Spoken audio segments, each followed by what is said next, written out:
How does technology allow cars to become collision-proof? Well, certainly between advanced sensors, imaging equipment, as well as GPS navigation. You know, you have the Google cars out there, the DARPA cars out there. 7 states have legalized driverless vehicles now. So the technology works today, which we're not talking about a flying car, we're talking about a car that works today. And it's our commitment to make that happen that's the big change. The government is doing something right now. I don't know how many people are aware, but they're doing a connected car field trial in Ann Arbor. It launched last August, involving 3,000 cars using short-range communication, specifically to have cars communicate with one another to avoid accidents. I don't know if you know this, but 4 companies have announced that they'll have automated driving cars in the market within the next 12 months. Audi, Mercedes, BMW, and Volvo. And in Audi's case, it drives up to 39 miles an hour on Bayshore.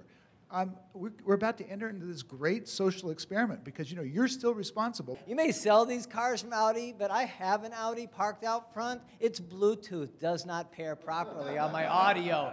There's no freaking way I'm letting this thing drive me down the highway yet. Well, self-driving car, Michael, is magical thinking too. I just listen. I was arriving late to work the other day, and I saw the Google self-driving car buzz by me, driving much better than I think I was.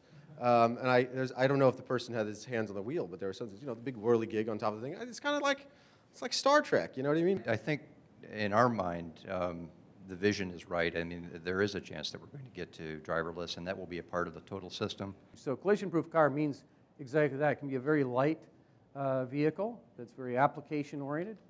And if they don't collide, the whole game changes because all the safety equipment goes away.